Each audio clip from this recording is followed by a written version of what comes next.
In unserem heutigen Interview machen wir einen Ausflug ins Südburgenland.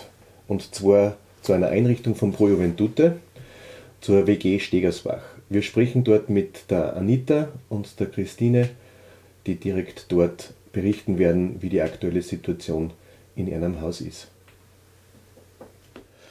Hallo, grüß euch! Servus! Ein weiter Weg bis nach Stegersbach ins Südburgenland. Online geht das ganz gut, da muss man nicht hinfahren. Wie geht es euch denn aktuell mit euren Kids?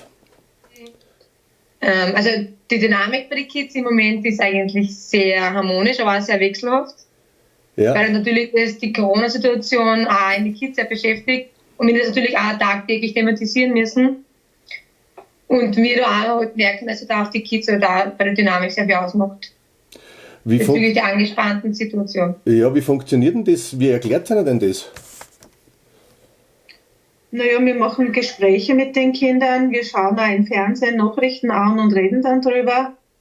Und ja, manche Kinder sind ja schon sehr fix beim Computer sozusagen und googeln und die schauen selber nach und dann schauen wir oder besprechen das, was sie eben gesehen haben.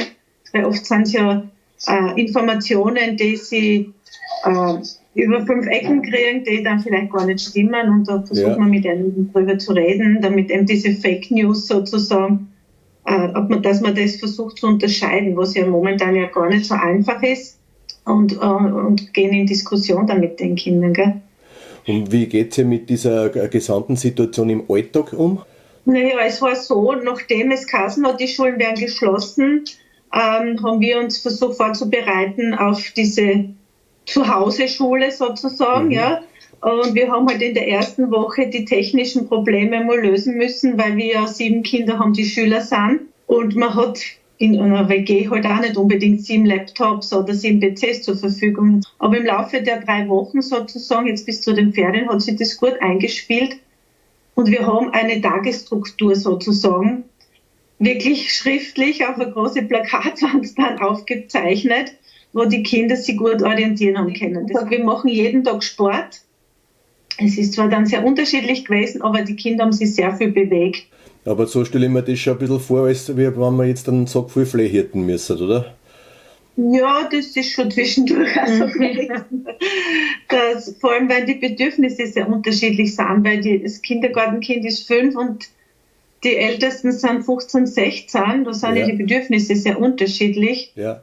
Und da ist man dann schon sehr gefordert zu schauen, dass jeder sozusagen auch seine Bedürfnisse sozusagen erfüllt kriegt und wir trotzdem noch gut arbeiten können, damit wir nicht ausgepowert sind. Also das ist auch vom Dienstplan her eine Herausforderung gewesen, das neu zu gestalten und umzugestalten, dass die Kolleginnen und der Kollege da gut den Dienst machen können. Ja. Und nicht in die Überforderung kommen, weil wenn du überfordert bist, ist die Wahrscheinlichkeit sehr groß, dass man dann irgendwie sein Immunsystem herunterfährt und wenn es blöd geht, auch krank wird. Und das können wir momentan gar nicht brauchen. Gell? Habt ihr alle Kinder im Haus aktuell? Wir haben alle Kinder im Haus, bis auf einen Jugendlichen, der hat ein Außenwohnhaus. Und wir sind die Betreuer halt abwechselnd da. Natürlich, wir haben ein Dienstradl. Ja. Und ja, und schauen, dass wir halt alle die Hygienemaßnahmen, nur das mit den Distanzen ist sehr schwierig, so mit den Kindern, das ist klar, das können wir nicht in der Form gewährleisten. Gell? Ja. Aber wir sind gut ausgestattet mit selbstgebastelten, selbstgebastelten Masken, die wir genäht haben. Ja, cool. Und Desinfektionsmittel ist geliefert worden. Also, und Besuchszeiten von den Kindern zu Hause in den Familien gibt es aktuell?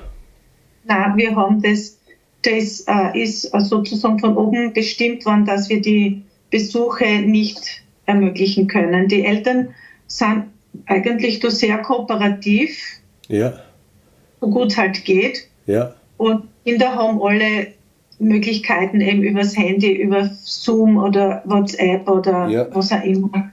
Also Telefonie, Videotelefonieren geht gut. Wie geht es dir als Kollegen mit der ganzen Situation um? Weil das ist ja, also dienstplanmäßig ist es ja ein Super-GAU. Weil, also wie macht ihr das? Wie schafft ihr das alles? Ja, indem man wirklich tolle Kollegen hat im Haus.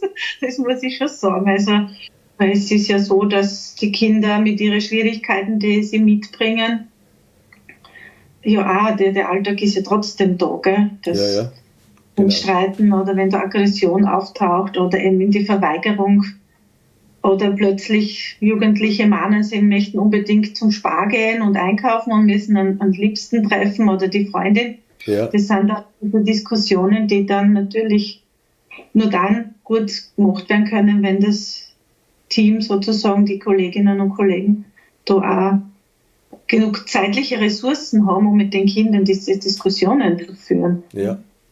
Christine, du bist ja mittendrin in dem Radl. Wie lebt sie das so momentan? Hast du da noch irgendwie Freizeit auch? Ja.